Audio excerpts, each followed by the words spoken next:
नमस्कार, बहुत स्वागत आपका इस बुलेटिन में। मैं हूं आपके साथ अवंतिका श्रीवास्तव। सीधे बात राजधानी भोपाल की करेंगे। आज भोपाल आ रहे हैं जेपी नड्डा। बीजेपी के नए कार्यालय का भूमि पूजन जेपी नड्डा करेंगे और बूथ सम्मेलन में भी वो शामिल होंगे। बीजेपी के राष्ट्रीय अध्यक्ष न सिर्फ भोपाल में रहेंगे बल्कि नर्मदापुरम में भी संभागीय बूथ अध्यक्ष सम्मेलन में भी शिरकत करेंगे। भोपाल से ही प्रधानमंत्री नरेंद्र मोदी के मन की बात कार्यक्रम का जो प्रसारण होगा वो भी बीजेपी नेताओं के साथ बैठकर सुनेंगे। शाम 7 बजे भाजपा प्रदेश कार्यालय में एक बैठक भी होगी, प्रदेश कोर कमेटी की बैठक, जिसे संबोधित करते हुए जेपी नड्डा नजर आने वाले हैं।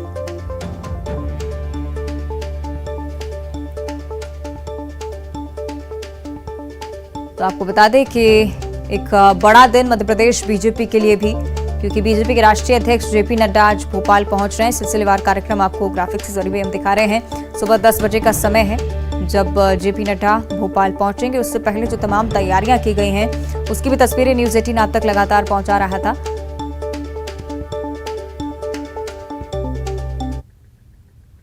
बीजेपी के राष्ट्रीय अध्यक्ष जेपी नड्डा का आज भोपाल दौरा है और ये दौरा कई मायनों में बहुत महत्वपूर्ण हो जाता है। बीजेपी का जो नया कार्यालय भवन बनकर तैयार होना है उसका भूमि पूजन आज जेपी नड्डा करेंगे और उसी जगह पर हम लोग इस वक्त मौजूद हैं जहां पे भूमि पूजन का पूरा कार्यक्रम किया जाएगा। आप देख सकते हैं कि विधि विधान से ये पूरा पूजन होगा। हवन कुंड जो है वो बनकर तैयार हो गया है, नवग्रह यहाँ पर जो है वो बना दिए गए हैं और इसके अलावा जो बैठक व्यवस्था है वो भी सुनिश्चित कर दी गई है। मैं दीपक से कहूंगा कि वो पोस्टर यहाँ पर जरूर दिखाएं कि जब बीजेपी कार्यालय बनकर तैयार हो जाएगा तो वो किस तरह से नजर आएगा और बहुत बड़ी लागत के साथ ये पूरा कार्यालय जो है हाईटेक भवन का निर्माण होना है और न सिर्फ मध्य प्रदेश की बल्कि भोपाल के देश के केंद्र में होने के चलते पूरे देश भर की तमाम जो पार्टी की गतिविधियां हैं वो यहाँ से संचालित होंगी। जेपी नड्डा न सिर्फ इस पूरे कार्यालय के निर्माण के भूमि पूजन कार्यक्रम में शामिल होंगे बल्कि बीजेपी का जो संभागीय बूथ सम्मेलन होना है उसकी बैठक भी लेंगे। बीजेपी कोर कमेटी की भी बैठक लेंगे। चुनावी लिहाज से भी ये जो दौरा है वो बेहद महत्वपूर्ण हो जाता है, खास हो जाता है। प्रबुद्ध जनों के सम्मेलन में भी जेपी नड्डा जब भोपाल पहुंचेंगे तो शामिल होंगे। पंडित जी हमारे साथ हैं। पंडित जी, कैसे ये पूरी पूजन करवाई जाएगी? वास्तु का भी ध्यान रखा जाएगा पूरे निर्माण में? जी, पहले पंचांग पूजन होगी, उसके बाद में वास्तु पूजन होगी और फिर भूमि पूजन होगी। तो देखिए पूरे विधि विधान के साथ जो पूजन है वो कराया जाएगा। वास्तु का भी ध्यान रखा जाएगा क्योंकि जो हिंदू सभ्यता है, संस्कृति है, जब भी हम अपने भवनों का निर्माण करते हैं तो उसमें वास्तु पूजन का जो एक विशेष महत्व भी होता है तो वो भी यहाँ पर विधि विधान पूर्वक कराया जाएगा। वीडियो जर्नलिस्ट दीपक कुमार के साथ न्यूज 18 के लिए भोपाल से वासु चौरे। मध्य प्रदेश बीजेपी के लिए आज का दिन बेहद खास है और वो इसलिए क्योंकि बीजेपी के राष्ट्रीय अध्यक्ष जेपी नड्डा आज मध्य प्रदेश के भोपाल के दौरे पर है। नवीन हाईटेक भवन का निर्माण होना है, उसका भूमि पूजन करेंगे। उससे पहले बीजेपी के प्रदेश अध्यक्ष वी डी शर्मा एक्सक्लूसिवली हमारे साथ है। सर, कितना महत्वपूर्ण आज का दिन? हमारे लिए गौरव का क्षण है कि भारतीय जनता पार्टी के सम्मानीय राष्ट्रीय अध्यक्ष जेपी नड्डा जी आज भोपाल पधार रहे हैं और उनके कर कमलों से भारतीय जनता पार्टी के प्रदेश कार्यालय के नवीन भवन का भूमि पूजन का कार्यक्रम संपन्न होगा। और जैसा आपने कहा कि कार्यालय का निर्माण आज के समय के अनुरूप तकनीक के इस युग में माननीय अमित शाह जी ने एक जो पूरे भारतीय जनता पार्टी को अखिल भारतीय स्वरूप इस देश के अंदर दिया, तो उन्होंने स्थायित्व के तौर पर कार्यालय का निर्माण, कार्यालयों को आधुनिक तकनीक से युक्त बनाना, लेकिन सिंप्लिसिटी के साथ। तो तकनीक से युक्त भी होगा, आधुनिक भी होगा, समय के अनुकूल होगा, लेकिन सिंप्लिसिटी के आधार पर होगा, काम के अनुरूप। इसलिए इस दिशा में भारतीय जनता पार्टी का भव्य कार्यालय का निर्माण की शुरुआत होगी। साथ में ही आज बूथ अध्यक्षों के सम्मेलन को संबोधित करेंगे। दुनिया के सबसे बड़े दल का नेता अगर किसी से संवाद कर रहा है तो बूथ अध्यक्षों से कर रहा है, जो हमारी ताकत है। साथ में ही प्रबुद्धजनों का सम्मेलन, इमिनेंट पर्सन्स भोपाल के, उनके साथ संवाद होगा। और एक मन की बात माननीय प्रधानमंत्री जी की बूथ क्रमांक 53 पर माननीय राष्ट्रीय अध्यक्ष वहां पर भी शिरकत करेंगे। सर, 2023 के लिहाज से इस दौरे को कितना महत्वपूर्ण मानते हो? 24 का भी जिक्र आप साथ में करें। 2023 हो, 2024 हो, वो तैयारी तो हमारी रहती है। माननीय प्रधानमंत्री हो, माननीय अमित शाह जी हो, माननीय नड्डा जी हो, लगातार हमारा नेतृत्व इस दिशा में काम कर रहा है। और भारतीय जनता पार्टी 2024-2023 में भी जो अपने कार्यकर्ताओं की ताकत है, हमारे बूथ विस्तारक अभियान पार्ट 2 के माध्यम से जो बूथ सशक्तिकरण का अभियान लिया है, ये सबका फोकस है। और इस दिशा में मैं ऐसा मानता हूँ कि हम देश के अंदर और प्रदेश के अंदर 2024-2023 में इतिहास बनाएंगे। ठीक। वीडी शर्मा जी हमारे साथ थे और साफ तौर पर उनका ये कहना है कि जब जेपी नड्डा भोपाल आ रहे हैं और राष्ट्रीय अध्यक्ष होकर वो बूथ स्तर के कार्यकर्ता हैं उनसे संवाद करेंगे तो जाहिर सी बात है कि एक नई ऊर्जा का संचार होगा और पूरी ताकत के साथ बीजेपी आने वाले समय में चुनावों को लेकर भी तैयारी करेगी और एक नया हाईटेक भवन भी भोपाल को मिलेगा जिसमें न सिर्फ मध्य प्रदेश बल्कि देश भर की जो पार्टी की गतिविधियां हैं वो संचालित होंगी। वीडियो जर्नलिस्ट दीपक कुमार के साथ न्यूज 18 के लिए भोपाल से वासु चौरे। आगे बढ़ते हैं। पत्रकार पर तंज कर बुरा फंसे हैं राहुल गांधी। मुंबई प्रेस क्लब ने घटना की निंदा की है। नेशनल यूनियन ऑफ जर्नलिस्ट ने भी निंदा की। बीजेपी आईटी सेल के प्रमुख अमित मालवीय ने भी राहुल गांधी पर निशाना साधा है। कहा है कि सीधे सवाल पर राहुल गांधी क्यों भड़क गए। अमेठी चुनाव हारने पर भी इसी तरह से राहुल गांधी ने रिएक्ट किया था, ये कहना है उनका। बीजेपी नेता अनिल बलूनी ने राहुल से सवाल पूछा है, राहुल ओबीसी समाज से इतनी नफरत क्यों करते हैं। ये ट्वीट आपको हम दिखा रहे हैं। बीजेपी की तरफ से जो भी प्रतिक्रिया सामने आई, हमारे संवाददाता रवि सिसोदिया ने जब सवाल पूछा राहुल गांधी से कि बीजेपी लगातार कह रही है कि ओबीसी का अपमान उन्होंने किया अपने बयान पर, लेकिन इस सवाल के बाद कोई रिएक्शन उनकी तरफ से नहीं बल्कि सीधे भड़क गए हमारे रिपोर्टर रवि सिसोदिया पर। साफ तौर पर उन्होंने कहा कि आप बीजेपी की तरफ से अगर सवाल पूछ रहे हैं तो बीजेपी का सिंबल लगा के भी आ जाइए। हमारे साथ खुद हमारे सहयोगी रवि सिसोदिया फोन लाइन पर जुड़ रहे हैं। रवि, क्या कुछ हुआ जब आपने सवाल किया था, ये विस्तार से आप जानकारी दीजिए पूरी। बिल्कुल, देखिए पहली बार राहुल गांधी मुखातिब हो रहे थे मीडिया से जब सूरत कोर्ट से उनको सजा हुई थी और उसके बाद सदस्यता गई थी लोकसभा से। तो सवाल उनसे लाजमी था कि बीजेपी की तरफ से प्लानिंग है, पूरे देश भर में वो प्रदर्शन करना चाहती है ओबीसी समाज को लेकर, क्या आपको लगता नहीं है कि ओबीसी समाज का अपमान हुआ है और बीजेपी इस पर आपकी क्या प्रतिक्रिया होगी। इस बात को, इस सवाल को लेकर राहुल गांधी भड़क गए और उन्होंने कहा कि अगर आप बीजेपी की तरफ से सवाल करना चाहते हैं तो आप बीजेपी का बैच लगा लें या आपको बीजेपी वालों ने भेजा है। तो इस तरह का जवाब जो आश्चर्यचकित था, क्योंकि मैं करीब पिछले 15 साल से कांग्रेस को कवर कर रहा हूँ, पहली बार ऐसा देखा कि किसी इस तरह का कोई जवाब दे। जब उनसे सीधा सवाल पूछा जा रहा है कि इस पर क्या प्रतिक्रिया है, जो स्टैंड है इस पर आपकी पार्टी का क्या स्टैंड है, क्योंकि इस पर बीजेपी पूरे देश में प्रेस कॉन्फ्रेंस करने वाले, क्योंकि बीजेपी की तरफ से कई बड़े नेताओं की तरफ से प्रेस कॉन्फ्रेंस हुई थी एक दिन पहले और ये कहा गया था कि ये जो कोर्ट में मसला गया था ये ओबीसी समाज का अपमान है और इसे लेकर बीजेपी प्रदर्शन करेगी। तो एक सीधा सा सवाल था जिसपे उम्मीद की जा रही थी कि एक सीधा सा जवाब आए कि आखिर उनकी पार्टी का क्या स्टैंड होगा, क्या उस पर वो मानते हैं कि जो उन्होंने किया वो अपमान है। उसमें जवाब देने के बजाय उन्होंने सीधा ये कहा कि आप बीजेपी के लिए, क्या बीजेपी ने आपको भेजा है, क्या आप बीजेपी का बल्ला लगा क्यों नहीं आए हैं। जी बिल्कुल, बहुत जरूरी है रवि कि पत्रकार सवाल पूछे और उसका रिएक्शन भी सामने आए और यही एक मकसद होता है प्रेस कॉन्फ्रेंस का। लेकिन रवि, जो प्रतिक्रिया आपको उन्होंने दी मुझे लगता है कहीं ना कहीं बैकफायर करते हुए भी नजर आ रही है, क्योंकि बीजेपी की तरफ से भी अब लगातार निंदा हो रही है, साथ ही जो तमाम जर्नलिस्ट एसोसिएशन हैं वो भी लगातार उनके इस रिएक्शन की निंदा कर रहे हैं। रवि, बिल्कुल, देखिए, और ये तीसरा वाकया हुआ था कल प्रेस कॉन्फ्रेंस के दौरान। इससे पहले भी दो बार दो पत्रकारों के साथ एक तरह से आप कहें कि उनको झिड़का गया था जब उन्होंने सवाल पूछा था। एक सवाल पूछा गया था अदानी के मसले को लेकर, उस पर भी उसी तरह का जवाब दिया गया था और एक सवाल पूछा गया था कि आप सदस्यता को लेकर।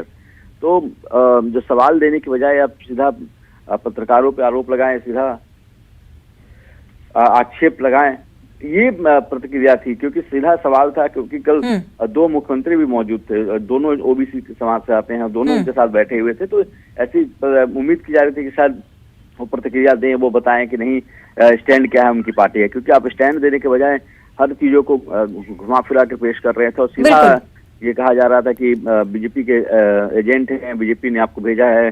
बिल्कुल, और यही रिएक्शंस को लेकर लगातार बैकफायर और नजर आ रहा है कि रिएक्शंस जो सामने आ रहे हैं राहुल गांधी के इस जवाब के खिलाफ वो लगातार निंदनीय हैं। शुक्रिया फिलहाल आपका रवि। और निश्चित तौर पर इस तरह के सवाल लगातार मीडिया पूछती है, लेकिन इस तरह का रिएक्शन सामने आना राहुल गांधी की तरफ से कहीं ना कहीं चिंता भी बढ़ाता है। आगे बढ़ते हैं, धार से एक बड़ी खबर की बात कर लेते हैं, जहां यात्रियों से भरी एक बस डिवाइडर से टकराकर पलट गई।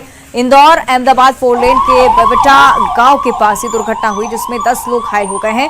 घायलों में से एक की हालत गंभीर है, सरदारपुर के अस्पताल में उनका इलाज जारी है। बताया जा रहा है कि बस गुजरात के वडोदरा से गुना की ओर जा रही थी और उसी समय ये बस हादसे का शिकार हो गई। तस्वीरें आपको दिखा रहे हैं इंदौर अहमदाबाद 4 लेन, जहां पर ये दुर्घटना हुई। हादसे में 10 लोग घायल हैं, इलाज के लिए अस्पताल में उन्हें भर्ती करवाया गया।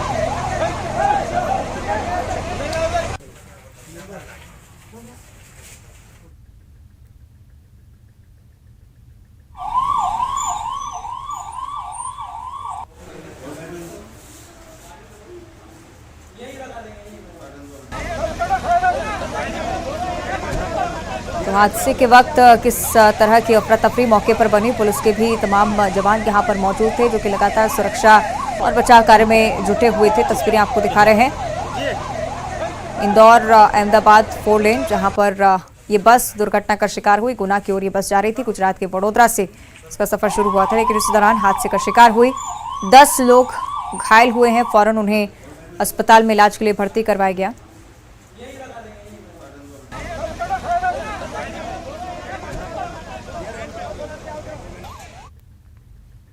और उज्जैन जिले के उन्हेल तहसील क्षेत्र में कन्या विद्यालय में 5वीं और 8वीं कक्षा की परीक्षा आयोजित की गई थी।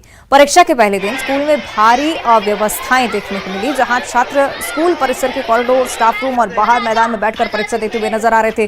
पालकों और अन्य स्कूलों के शिक्षकों ने सेंटर प्रबंधक पर भी कई गंभीर आरोप लगाए हैं। उन्होंने कहा है कि जिस सेंटर में 300 बच्चों के बैठने की क्षमता है, उसमें 600 बच्चों को बुला लिया गया, न उन्हें समय पर पेपर दिया गया, न एंट्री गेट पर कोई नोटिस दिखा जहां पर रोल नंबर या रूम नंबर लिखा हो। और इस मुद्दे पर जिला शिक्षा अधिकारी ने कहा है कि कार्रवाई होगी अगर कोई दोषी पाया जाता है।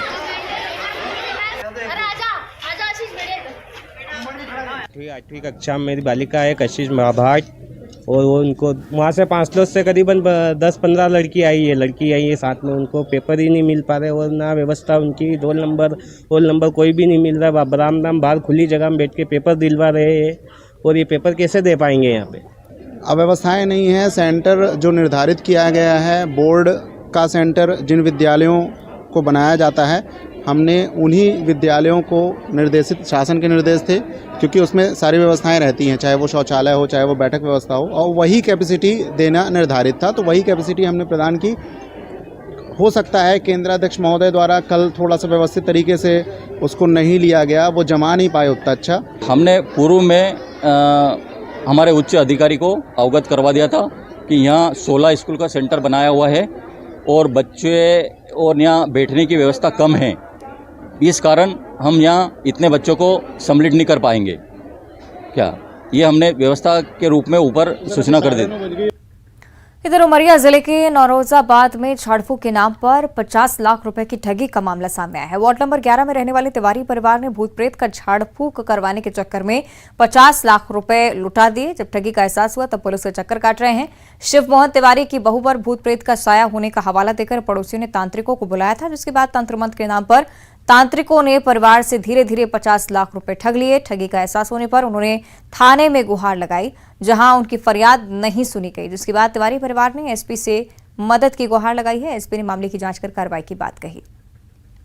एसपी साहब बोल रहे हैं कि वो लोग रिटायर हो क्या, वो लोग करेंगे कार्रवाई, तो उल्टा तुम्हारी माँ फंसेगी बोल रहे हैं। और ये लड़का फंसा, मेरा पैसा खाया, मेरे को फंसाएंगे ये लोग, मेरा पैसा खाया, मेरे को फंसाएंगे। बोलो हैं, मेरा पैसा खाएंगे, मेरे को फंसाएंगे पुलिस वाले, बताइए हैं? क्या मैं न अपनी बहू को कोई जान से मारेगा, कोई मारेगा जान से? शमशाद खान, जुबेद खान और रज्जाक खान उर्फ कल्लू, ये झाड़ फूक के माध्यम से इसको बेवकूफ़ बना रहे थे, और इसी माध्यम से इसने चरणबद्ध तरीके से लगभग 5-6 महीने में 45 से 50 लाख रुपए इस महिला से इन्होंने ले लिए हैं। इसकी शिकायत की गई है, जांच की जा रही है। इधर मंदसौर पुलिस ने अवैध शराब का जखीरा पकड़ा है। 37 लाख रुपए की अवैध शराब से भरा कंटेनर राजस्थान से गुजरात की ओर ले जाया जा रहा था। पुलिस ने मुखबिर की सूचना पर कंटेनर को जब्त कर लिया। एक आरोपी को भी मौके से गिरफ्तार किया है। पुलिस के हत्थे चढ़ा आरोपी मोहनलाल राजस्थान के जालौर जिले का ही रहने वाला है। हरियाणा के पानीपत से गुजरात के बड़ौदा तक कंटेनर के जरिए शराब की तस्करी की जा रही थी, जिसकी सूचना पुलिस को मुखबिर के जरिए मिली, और उसके बाद पुलिस ने हाईवे के 10 नंबर नाके पर कंटेनर को जब्त कर लिया, जिसमें से 430 पेटी अवैध शराब बरामद की गई। कोतवाली को सूचना मिली थी, जिसके आधार पर 10 नंबर नाके के पास एक कंटेनर जो राजस्थान पासिंग है, उसमें 430 पेटियां अवैध रूप से रखी हुई अंग्रेजी शराब की मिली हैं, जिनका बाजार मूल्य लगभग 37,42,000 रुपये है। और उसमें एक आरोपी है मोहनलाल, जो जालौर ज़िले का रहने वाला है, राजस्थान का, उसे गिरफ्तार किया गया है। और अभी इस बारे में पूछताछ की जा रही है कि शराब कहाँ से लाया था, कहाँ। इधर श्योपुर में लाडली बहना योजना के आवेदन जमा करने के एवज में पैसे लेने पर कार्रवाई हुई है। श्योपुर तहसीलदार सीताराम वर्मा ने बड़ौदा और ललितपुर में संचालित 2 कियोस्क सेंटर और एक किराना स्टोर को सील कर दिया है। तहसीलदार को शिकायत मिली थी कि महिलाओं से ई-केवाईसी के एवज में 50 से 150 रुपए तक की मांग की जा रही है। जिसके बाद बड़ौदा के बागड़ इलाके में संचालित बालाजी कियोस्क, श्रीराम कियोस्क और ललितपुर के किराना दुकान पर कार्रवाई की गई। आपको बता दें कि लाडली बहना योजना का ई-केवाईसी करने के लिए सरकार की तरफ से प्रति केवाईसी 15 रुपए सेंटर्स को दिए जाते हैं। कितना लिया? 70 रुपया सभी लोग आए इनसे। हाँ, कोई से 150 भी ले रहे थे, कोई से 100 भी ले रहे थे, कोई ये ऊपर से कलेक्टर साहब तो नहीं कह रहे थे पैसे नहीं लगेंगे, फ्री में मिलेंगे, कैसे लेते हैं लोग? हाँ जी, फिर पैसे कैसे ले रहे हैं? अच्छा। 2 दुकानों की शिकायत मिली थी, दोनों को सील कर दिया है। एक बालाजी, बड़ौदा में और भी दुकान है सर इस संबंध में। हाँ, तो वो जैसे शिकायत आएंगे हम तत्काल करेंगे। और मध्य प्रदेश का एक ऐसा गांव है जहां लड़कों की शादी नहीं हो रही है। वजह है कि गांव में बिजली समेत मूलभूत सुविधाओं का अभाव है और इस गांव में कोई लड़की बहू बनकर आना नहीं चाहती। गांव में ना तो पानी की सुविधा है, ना स्कूल है, ना आंगनबाड़ी है, ना ही कोई अस्पताल है। बात हो रही है बैतूल जिला मुख्यालय से 110 किलोमीटर दूर और भैंसदेही ब्लॉक मुख्यालय से 60 किलोमीटर दूर बुरहानपुर गांव की।